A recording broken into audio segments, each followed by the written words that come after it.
Ya, ahora sí. Entonces estábamos hablando de que había una respuesta correcta según Orrego y una respuesta correcta según el resto del mundo. Entonces, ¿cómo podemos hacer para asegurarnos de que vamos a dar la respuesta correcta respecto a cómo se clasifica el acto jurídico teniendo su perfeccionamiento? Bueno, lo que podemos decir es hay que distinguir. Al final de cuentas, buena parte de las respuestas las podemos salvar de esa manera. Y hay que distinguir respecto a la teoría doctrinal del acto jurídico y lo que dice el código. Entonces, conforme a Orrego, diremos, el acto jurídico se puede clasificar, teniendo su perfeccionamiento, en consensual, real y solemne, sin perjuicio de que hay doctrina que se separa de esta idea y dice que en realidad están los formales y los no formales, y la otra clasificación la dejan específicamente para los contratos. Y tendríamos más o menos claro y listo una respuesta que puede salvarnos en todos los frentes. Entendamos que formales y no formales no es lo mismo que decir solemnes y no solemnes. Hay una relación de género-especie. Todos los actos solemnes son formales, pero no todo acto formal es solemne. ¿Por qué? Vamos a ver en su momento las formalidades. Vamos a ver que las formalidades se clasifican en 4 tipos, una de las cuales solamente son las solemnidades. Pero aquí necesariamente tenemos que empezar a hablar de los contratos. Y para eso vemos el artículo 1438 de nuestro hermosísimo Código Civil, que es de hecho el segundo artículo de nuestro libro cuarto.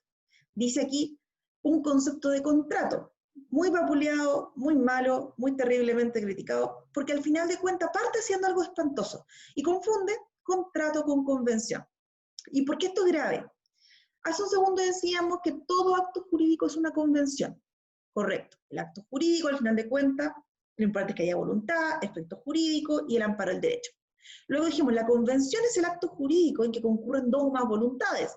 Entonces no es lo mismo un acto jurídico que una convención. Perfecto, está ahí. Pero luego aparece el contrato. ¿Qué es un contrato realmente? No puede haber un contrato con una sola voluntad. Partamos por ahí. Entonces, contrato y convención parecerían tener algo en común. Ambos concurren 2 o más voluntades. Pero el asunto está que las convenciones pueden hacer muchas cosas.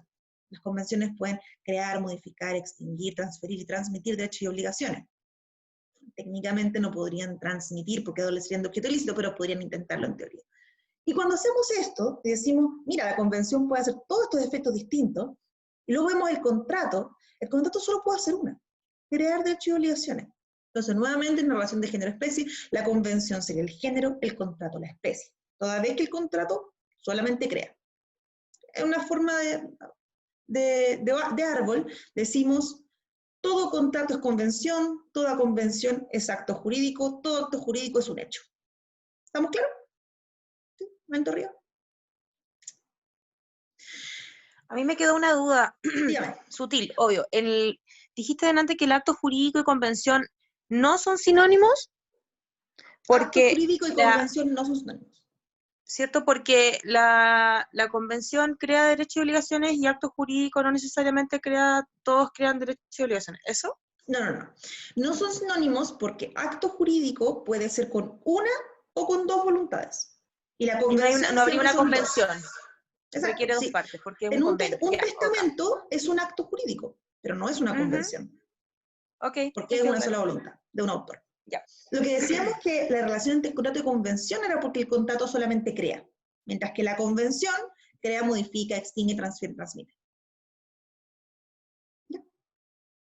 Entonces, luego seguimos analizando este artículo 1438. Dice, el contrato o convención es un acto, ¿sí?, por el cual una parte se obliga para con otra a dar, hacer o no hacer alguna cosa. La segunda crítica que le vamos a ver aquí es que confunde el objeto del contrato con el objeto de las obligaciones. Más adelante veremos que una obligación tiene por objeto dar, hacer o no hacer que alguien haga o no haga algo en favor de otro individuo. Y nos damos cuenta, bueno, ¿qué hace entonces esta definición acá? ¿Por qué estamos hablando de dar, hacer y no hacer? O sea, al final de cuentas, cuando yo estoy en un contrato con una persona, el contrato mismo, como acuerdo de voluntades, lo que va a hacer generar obligaciones. Y la obligación va a ser aquello de que alguien tenga que dar, hacer o no hacer. Entonces, es como si el concepto estuviera saltándose un paso. Estuviera olvidándose en realidad que el objeto de la obligación es algo aparte del contrato mismo. Porque de hecho un contrato tiene muchas obligaciones. Generalmente, no suele ser solamente una. Uno tiene que dar una cosa o tiene que dar otra cosa. Uno tiene que entregar alguna cosa o tiene que pagar un precio. Uno tiene que obligarse que en el futuro va a entregar una suma de dinero y otro va a pagar por ello una suma determinada. Entonces, no es correcto inmediatamente dar, hacer y no hacer a un efecto propio o un objeto propio del contrato. Lo que sí es correcto es decir que el contrato va a generar una obligación. Entonces, tercer crítica. Como está redactado, pareciera que los contratos solamente son unilaterales, o sea, que solamente obligan a uno. Porque dice un acto por el cual una parte se obliga para contratar a hacer o no hacer alguna cosa. Bueno, ¿y qué pasa con la otra? ¿La otra no se puede obligar? Claramente se puede. Entonces, este concepto hay que saberlo de memoria, hay que saberse el número y hay que saber su contenido. Tal cual como está, no podemos saltarnos nada, porque es necesario poder criticarlo. Y para poder criticarlo hay que ser textual. La doctrina dijo, bueno, si no nos sirve este concepto como concepto de contrato, ¿qué hacemos? Inventamos otro y el código no nos da otro. Ya, inventémonos uno. Y tenemos dos posibilidades.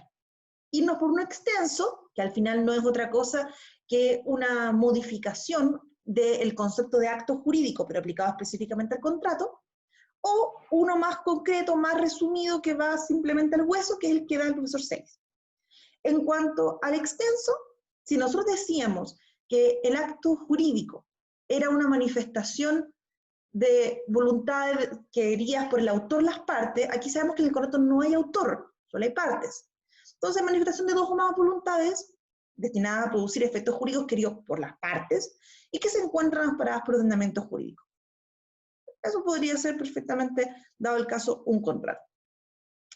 ¿Por qué, dado el caso, esto podría incluso, yo me podría poner un poquito más yendo fino? En vez de solo poder producir efectos jurídicos, que ahí incluso podría aún ser una convención y no un contrato, yo le pondría que fuera producir obligaciones.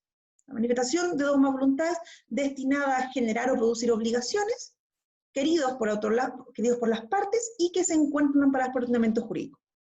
Pero ese concepto como está ahí también es un concepto que saqué textual de un autor, entonces preferí dejarlo. Sin embargo, yo prefiero el resumido, que es mucho más concreto. Convención que crea derechos y obligaciones. Tiene naturaleza jurídica y tiene los efectos, lo cual es lo que necesitamos para todo concepto. Naturaleza jurídica y efectos, por lo menos. Si es que no, agregamos también al sujeto activo y al sujeto pasivo y tenemos un mejor concepto todavía. ¿Ya? ¿Dudas hasta acá? No. Luego aparece la clasificación legal de los contratos. Acá, si nuestro artículo 1438, en el fondo, vino a decirnos un concepto de contrato, esté bueno o malo, luego justo después comienza a clasificarlo. Y esto es lo que habíamos comentado que el profesor Orrego lo utiliza como la clasificación de los actos jurídicos. Lo distingue en laterales, bilaterales, gratuito, oneroso. Luego, el 1441 distingue específicamente los onerosos en computativos y aleatorios.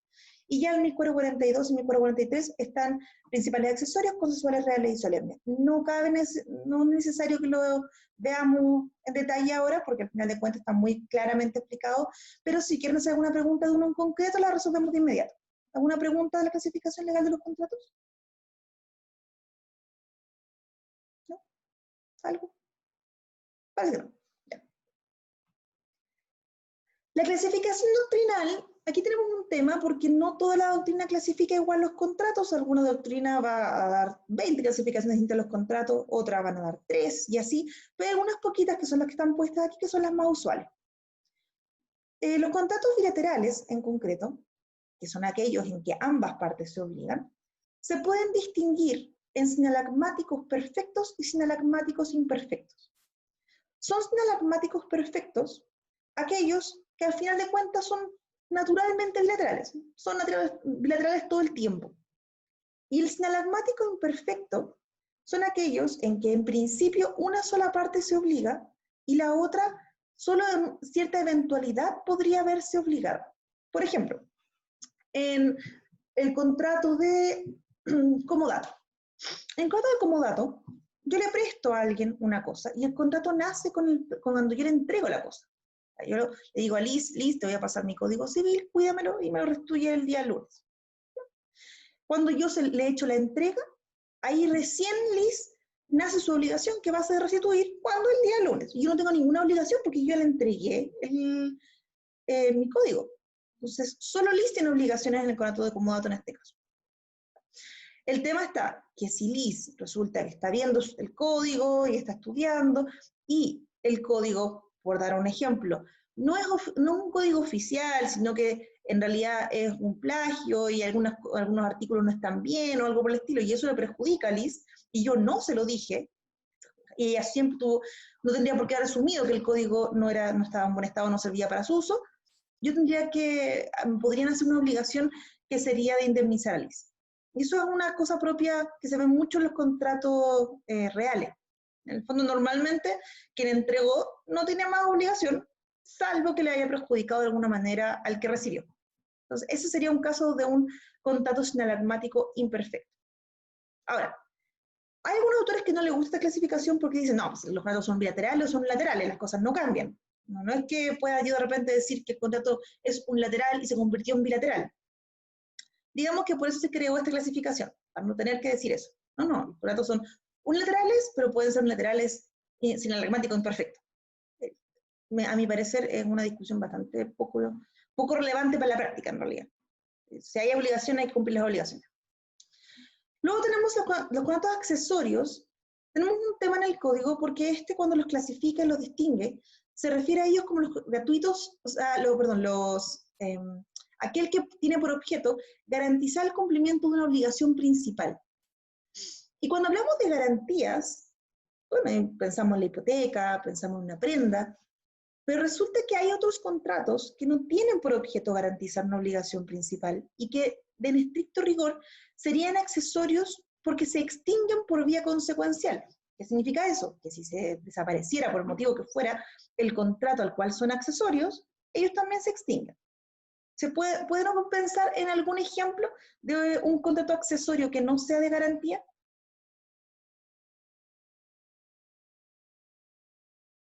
Pueden levantar la manito. Si me dicen las capitulaciones matrimoniales, me voy a enojar porque están escritas. Ya, Felipe, dame un ejemplo.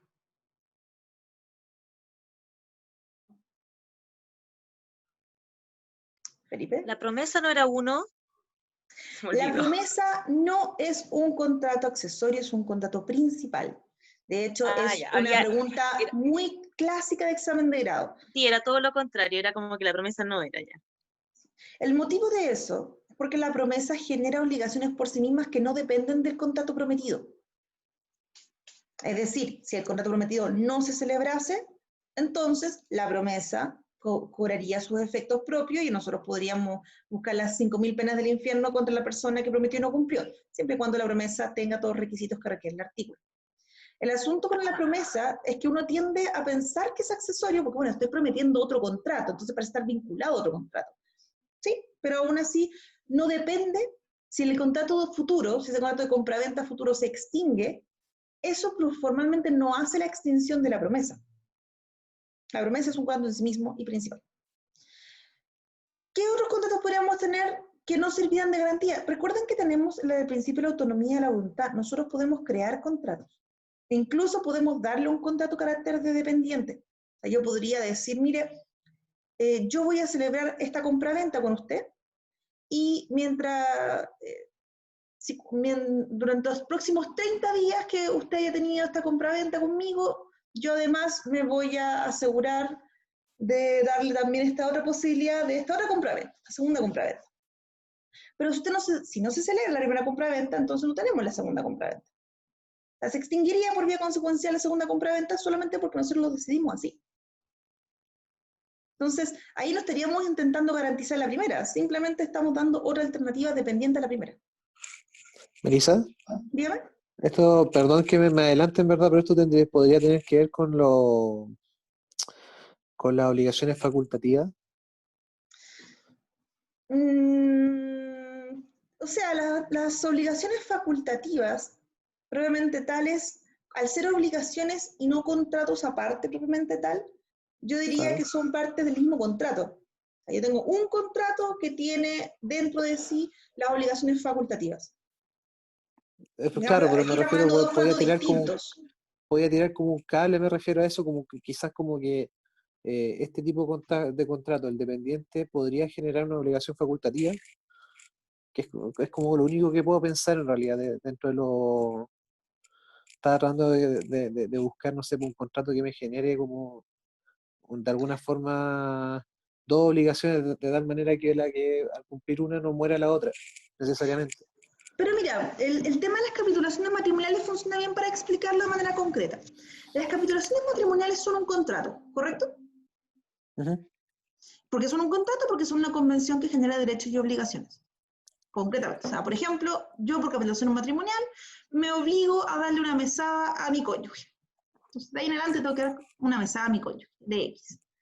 Pero resulta que para las capitulaciones matrimoniales necesita haber un matrimonio. Y el matrimonio y las capitulaciones en sí mismas, así como si quisiéramos mezclarlas, no se mezclan, o sea, son dos contratos separados. Sin embargo, sin matrimonio no hay capitulación. O sea, si se extingue el matrimonio, se extinguen las capitulaciones. Ya, no, sí, ¿Sí? sí, estamos claros, sí, con las capitulaciones, claro, pero para pensar otro cuesta. Sí, tienes razón, no es fácil pensar en contratos accesorios dependientes que no sean de garantía. Pero lo que podemos hacer es hacernos una tarea personal y yo buscaré, no sé, 3 o 4 y se los mandaré eventualmente por WhatsApp. En Bueno, cuanto gracias. a si está o no regulado por la ley, tenemos los nominados y los innominados. Yo soy súper mala para pensar en contratos innominados o atípicos. Al final de cuentas, tiene que ser un contrato que no esté regulado por la ley. Y uno dice, bueno, pero si yo agarro, puedo inventar un contrato. Bueno, ya, ¿y qué contrato vas a inventar? Si yo te doy una cosa y me pagas un precio, eso me es una compra-venta. Si efectivamente nos damos las cosas mutuamente, es permutas. O sea, obviamente por autonomía de la voluntad podemos crear, podemos ponernos muy creativos, pero generalmente no somos tan creativos. Generalmente el legislador ya fue suficientemente creativo por nosotros. ¿Por qué? Porque al final de cuentas le conviene al legislador, por un tema de orden, de certeza jurídica, saber qué es lo que la gente está haciendo y regularlo en el caso del silencio. O sea, la mayoría de los contratos tienen cláusulas que al final de cuentas, si no están, se entienden incorporadas, o sea, elementos de la naturaleza. Pero bueno, teóricamente podemos inventar contratos, en la medida de que no sean contrarios a la ley, la moral, las buenas costumbres y el orden público. Atendiendo a la finalidad del contrato, podríamos tener uno preparativo, o sea, preparatorio o definitivo.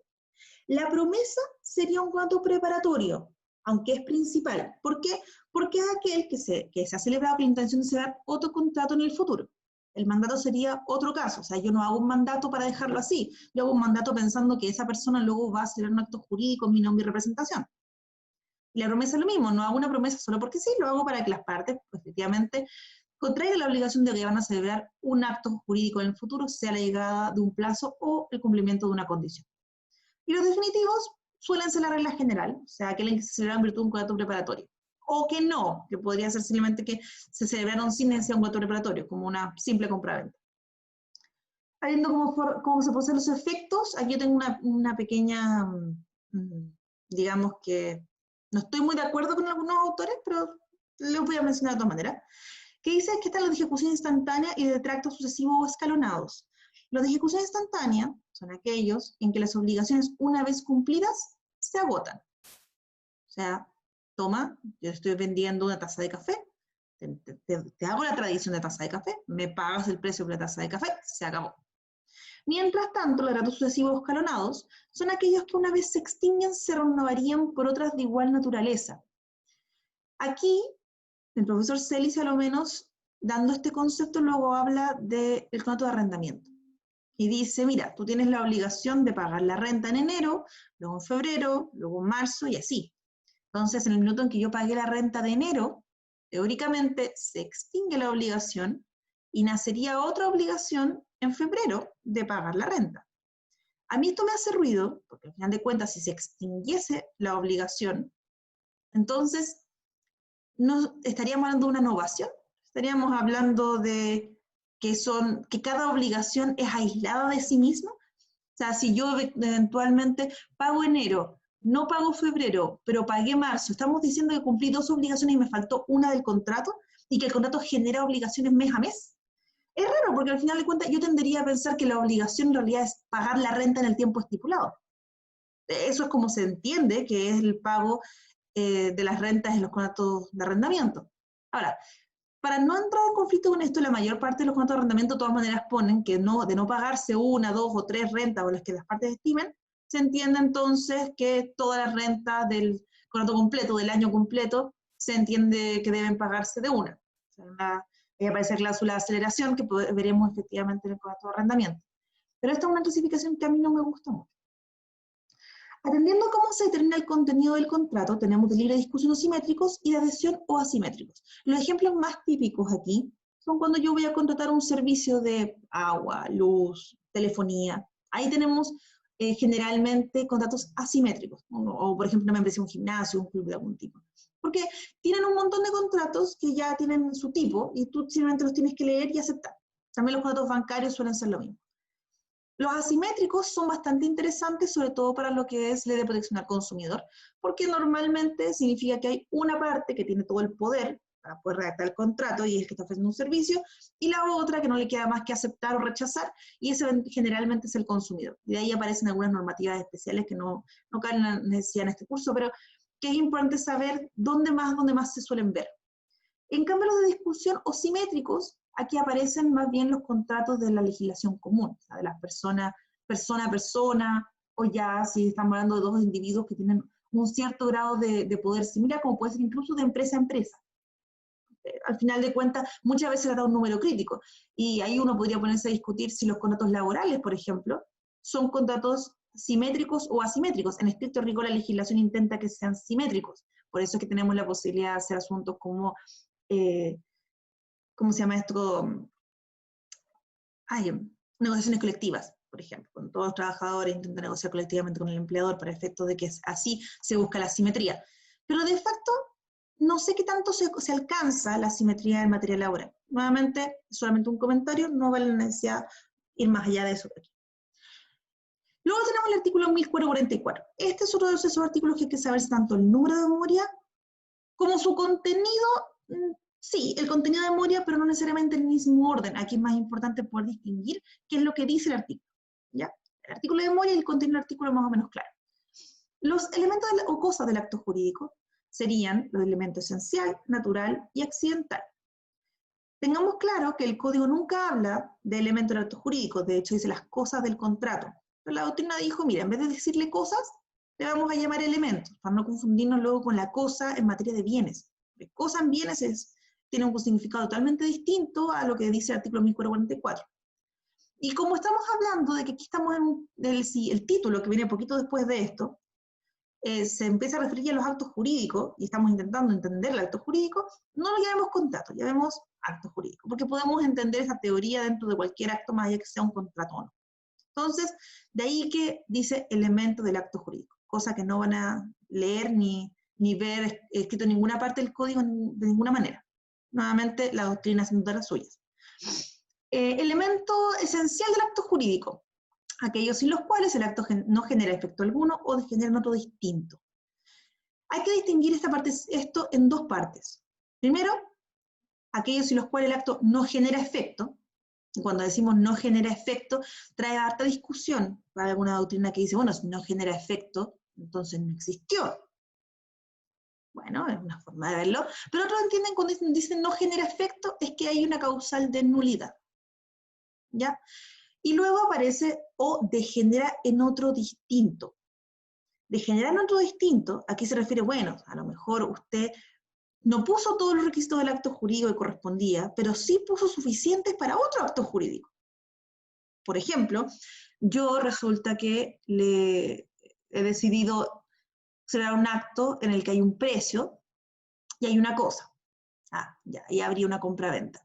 Pero resulta que cuando hicimos el acto mismo nunca pusimos el precio. Solo pusimos la cosa, que se va a hacer la entrega el día tanto, del tanto, del tanto. Nunca pusimos nada más. Cuando eso ya parece que no es compra-venta, porque nos falta un requisito esencial de la compra-venta. ¿Qué podría ser? Una donación. Si estoy entregando una cosa y nadie me va a pagar nada por ello, probablemente estoy donándola. Igual tengamos en cuenta que el código en alguna parte dice, de hecho, que el que da una cosa no se presume que la dona, pero más allá de esa norma específica, es para entender cómo funciona el tema de la degeneración en otro distinto. ¿Y cómo podría funcionar esa degeneración? Podría funcionar de manera tácita, en la medida de que nadie alega efectivamente esta degeneración a otro acto, o de manera expresa, en que las partes efectivamente dicen, ¿sabes qué? Mejor hagamos este otro acto jurídico, dado que nos faltó dado que resulta que no pusimos todos los requisitos, en vez de nulidad, vamos a asumir lo que es el otro acto jurídico que sí cumple los requisitos que corresponden. Sería una forma de convalidación. Tendríamos entonces, además, una distinción doctrinal, más que nada para efectos de entender la materia que viene luego, que los elementos esenciales del acto jurídico se distinguen en comunes y generales y particulares o específicos, siendo comunes o generales los que se llaman los requisitos del acto jurídico, ahí tienen los requisitos de existencia y validez. Mientras tanto, particulares o específicos son aquellos que hacen que un determinado acto jurídico sea ese y no otro. Como por ejemplo decíamos, precio y cosa de la compra-venta. Si nos falta el precio, podría ser una donación. Que si nos faltara, si resulta que en vez de precio tenemos precio pero no tenemos cosa, a lo mejor es un mutuo. Podría ser. ¿Dudas hasta acá?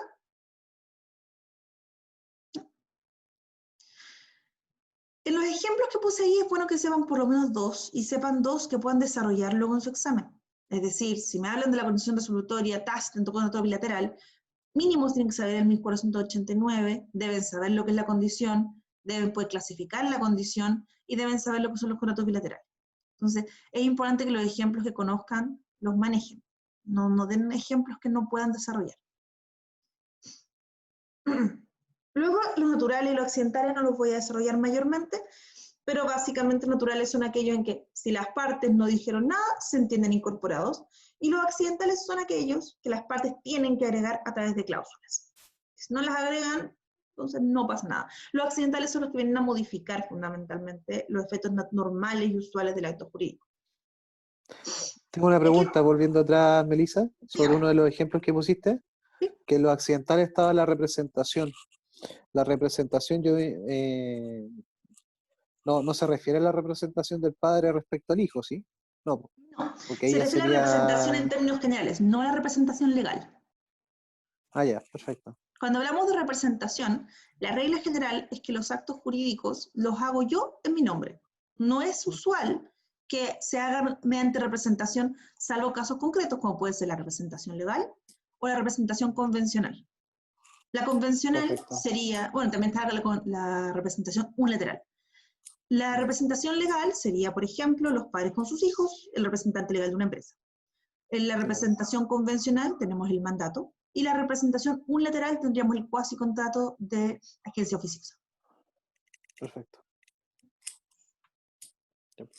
Podría ser como un requisito, o sea, un elemento esencial también, por eso como que me Bueno, sonó verlo ahí, sí, claro, lo pero que pasa es que, por ejemplo, nosotros hablamos también del plazo, la condición, que en el fondo eso normalmente lo vemos como elemento accidental, pero para una promesa, si la promesa no tiene plazo o condición, no es promesa.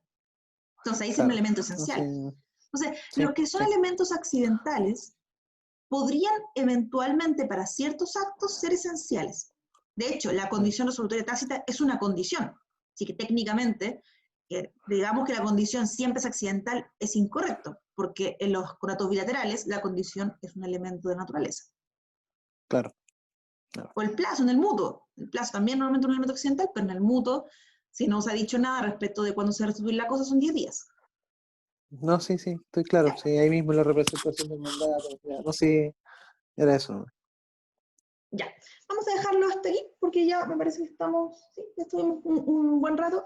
En cuanto son los requisitos del acto jurídico, lo veremos, yo creo que otro día ustedes verán si tienen ganas de verlo o pasamos a la materia. Voy a dejar de grabar. ¿Cómo se deja de grabar? A ver, si yo quisiera dejar de grabar, lo haría